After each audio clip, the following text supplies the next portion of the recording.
Hi, my name is Julie Schendel, and I'm the pastor at Crossroads United Methodist Church. As we are experiencing so many unknowns day to day, I wanted to share with you a few thoughts I'd been having. I remember my first class in seminary, one of the very first things that we were taught was, it's a mystery. Our professors were teaching us scripture and theological ideas such as the Trinity, and they would teach us as much as they could based on history or experience or what the original Greek or Hebrew language had to say. But ultimately, they recognized that there's no proof or evidence for what we were studying. So ultimately, they said everything was a mystery. And hearing that over and over again, it's a mystery, was both simultaneously infuriating and also incredibly liberating. To understand that we don't have to have all the answers, we don't have to have it all figured out, was really kind of nice to hear and understand as we were studying these deep theological ideas about God, about Jesus, and about how to serve a church.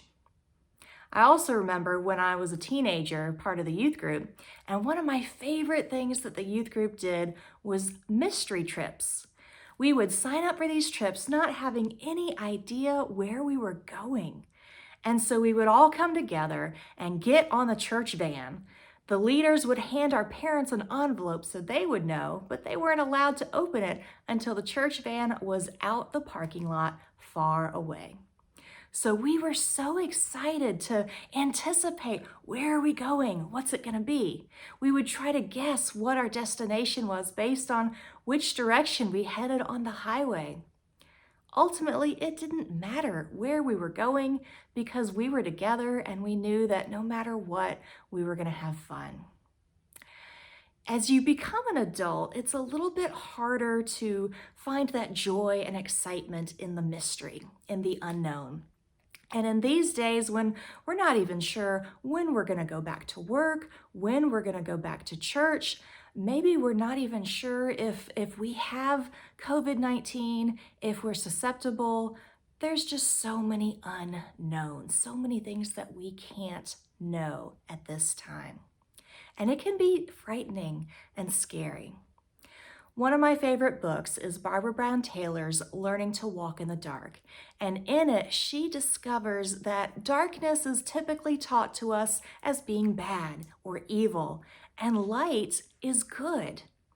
Yet she discovered that so many beautiful and wonderful things happen in the dark, begin in the dark, and break forth into the light.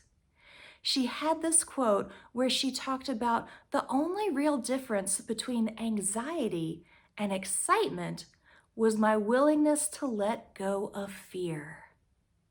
So often in scripture, we are told, do not fear, for I am with you. Fear not. So much easier said than done.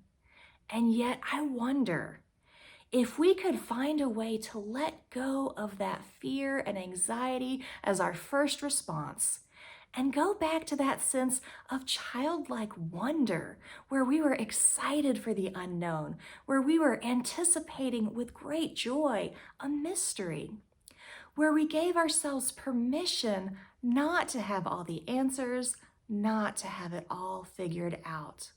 It's a mystery, and that's okay. I'd like to invite us in the weeks to come to keep in mind that fear is understandable and it is okay for a time. But what would it look like if we could put aside that fear, be willing to let it go, and turn to excitement, turn to curiosity? Because right now the future is full of so many possibilities for how we are going to be the church in the world. It's a beautiful thing, and it's something that I think we can take comfort in knowing we don't have to have it all figured out, because no matter what, God is with us. So do not fear. Thanks for listening. I pray you are doing well, and we will get through this together. Amen.